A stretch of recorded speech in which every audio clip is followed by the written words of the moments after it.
Hello friends, अस्तित्व news 22 में आप सभी का स्वागत है। हम आपके बीच कुछ खास अपडेट लेकर प्रेजेंट हुए हैं जो कि बजट 2024 से रिलेटेड है। तो क्या है, हम देखते हैं कि ये टॉपिक है, किराए पर घर देना अब नहीं होगा आसान, सरकार ने किया ये बदलाव। तो क्या बदलाव है? मोदी सरकार के आम बजट में कई तरह के बदलाव देखने को मिले हैं। ऐसे में एक और बदलाव उन मकान मालिकों के लिए खतरा बन गया है जो किराए के टैक्स को बचाने की कोशिश कर रहे थे। तो मोदी सरकार के आम बजट में कई तरह के बदलाव देखने को मिले। ऐसे में एक और बदलाव उन मकान मालिकों के लिए खतरा बन गया है जो किराए के टैक्स को बचाने की कोशिश कर रहे थे। जी हाँ, अब मकान किराए पर उठाना तो आसान होगा, लेकिन टैक्स बचाना आसान नहीं होगा। अगर आप भी अपना मकान किराए पर उठाते हैं और किराए पर इनकम टैक्स बचाते हैं, तो अब ऐसा आप नहीं कर सकेंगे। बजट में किराए पर मकान देने वालों के लिए बड़ा बदलाव है। आपको बता दें कि 23 जुलाई को पेश हुए आम बजट में किराए पर मकान देने वालों के लिए बड़ा बदलाव हुआ है। यहाँ मकान मालिकों की तरफ से हो रही टैक्स चोरी पर लगाम लगाने के लिए बजट में नियमों को बदल दिया गया है। यानी जो भी मकान मालिक किराया लेगा उसे टैक्स भी देना होगा। अब मकान मालिकों को अपने घर किराए से हुई कमाई को इनकम फ्रॉम हाउस प्रॉपर्टी के तहत दिखाना पड़ेगा। इनकम फ्रॉम हाउस प्रॉपर्टी का मतलब है किसी भी व्यक्ति को अपनी होम प्रॉपर्टी से हुई इनकम पर टैक्स देना पड़ेगा।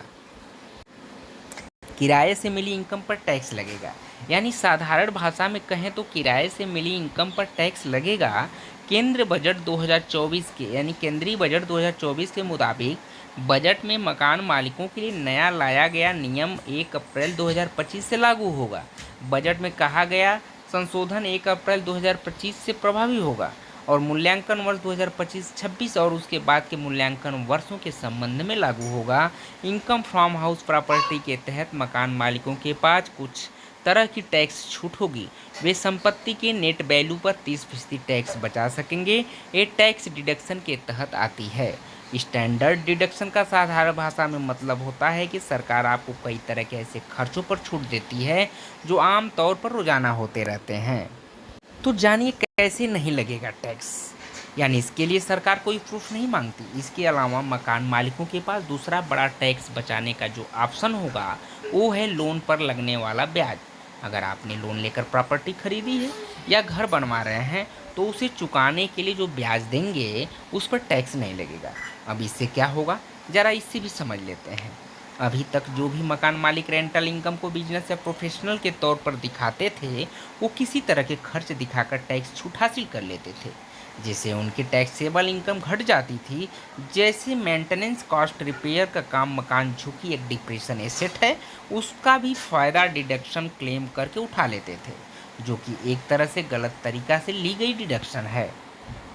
दोस्तों, हम डिस्क्लेमर में कह सकते हैं कि हमारे चैनल पर दी गई जानकारी केवल आपको जागरूक करने के लिए है और इंटरनेट पर उपलब्ध स्रोतों से एकत्रित की गई सूचना है।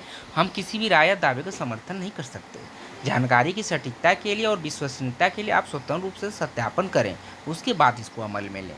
आपका बहुत बहुत धन्यवाद। थैंक यू सो मच दोस्त।